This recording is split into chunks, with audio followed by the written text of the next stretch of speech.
হঠাৎ করে কেন ফুপিদের বাসায় গেলাম আর ফুপিদের বাসা থেকে কোথায় ঘুরতে গেলাম সেই সবকিছু নিয়েই থাকছে আজকের ব্লগটা। তো চলেন আজকের ব্লগটা শুরু করা যাক। হ্যালো এভরিওয়ান, আসসালামু আলাইকুম। আই হোপ আপনারা সবাই অনেক ভালো আছেন। আজকে আমরা সবাই ফুপিদের বাসায় আসছিলাম কারণ ফুপিদের বাসায় আমাদের দাওয়াত ছিল। আমার ফুফাতো ভাইয়ের ছেলের হচ্ছে সুন্নতে খাতনা দিছে, সেই অনুষ্ঠান ছিল, তার জন্যই আমাদেরকে সবাইকে দাওয়াত দেওয়া হয়েছে। আমাদের আসতে আসতে প্রায় 1টা বেজে যায় আর আমরা এসেই খাবার টেবিলে খাবার খাওয়ার জন্য বসে যাই। আমি একটু অসুস্থ ছিলাম, এই কারণে আমি তেমন কিছুই খাইতে পারি নাই। কেন জানি না, আমার কোনো কিছুই খাইতে ভালো লাগতেছিল না। এই ব্লগটার পরে হয়তো আপনারা আর কোনো নতুন ব্লগ দেখতে পাবেন না। হঠাৎ করেই আমার ফোনটা নষ্ট হয়ে যায়, যার কারণে আমি নতুন করে আর কোনো ব্লগ করতে পারছি না। এখন আমার পক্ষে ফোন কেনাও সম্ভব না। ফোন কিনতে 4 থেকে 5 মাসের মতো সময় লাগবে, মানে কয়েক মাস পরে হয়তো আপনাদের সাথে আবার নতুন করে ব্লগ শেয়ার করতে পারবো। ভিডিও করা, এডিট করা, এগুলা করতে আমার কাছে খুবই ভালো লাগে। হঠাৎ করে যে এভাবে ফোনটা নষ্ট হয়ে যাবে সেটা একদমই কল্পনা করি নাই। এই ব্লগিং লাইফে আমি খুব শখ করে আসছিলাম, কারণ আমার ভিডিও করতে অনেক বেশি ভালো লাগে। অনেকেই আছে এডিট করতে কষ্ট হয়, কিন্তু আমার কাছে এডিট করতে বা ভয়েস দিতে এগুলা করতে একদমই অলসতা কাজ করে না।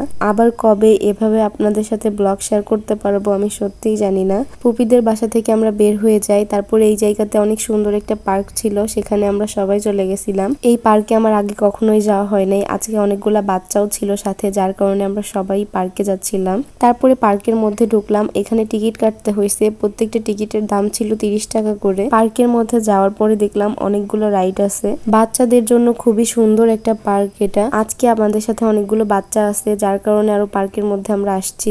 পার্কটা কিন্তু ভালোই বড় ছিল। ছবি তোলার জন্য আমার কাছে মনে হয়েছে পার্কটা অনেক সুন্দর একটা জায়গা। আপনাদেরকে তো বলতে ভুলেই গেছি আজকে কোথায় আসছি। এটা হচ্ছে কালুখালী। আমরা হলো দুপুরের পরপরই আসছি, যার কারণে অনেক গরম লাগতেছিল আমাদের সবারই। বিকালে বা সন্ধ্যার দিকে আসলে হয়তো আমাদের সবার কাছে আরো বেশি ভালো লাগতো, কিন্তু পার্কের মধ্যে হচ্ছে অতিরিক্ত গাছ ছিল।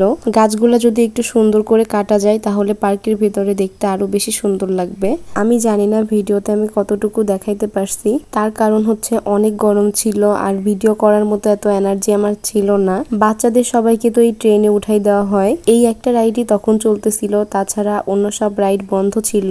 আমি একটু হাতের ভিডিও করছিলাম কারণ আমার মেহেদির রং অনেক সুন্দর আসছে। আমি কিন্তু হাতে কাবেরি মেহেদি লাগাইছি, তারপরেও এত সুন্দর কালার আসছে মাশাআল্লাহ। আজকের আকাশটা কিন্তু অনেক সুন্দর ছিল। যেহেতু আজকে অনেক রোদ ছিল, এই কারণে ক্যামেরাতে সবকিছু দেখতে আরো বেশি সুন্দর লাগছিল। শিশুদের জন্য একদমই সুন্দর একটা জায়গা এই পার্কটা। এই জায়গাতে ইনায়া ছাড়াও সবগুলা বাচ্চাই খেলা করছিল। আমি আপনাদেরকে একটু চারপাশটা দেখাই, এত বেশি সুন্দর লাগছিল।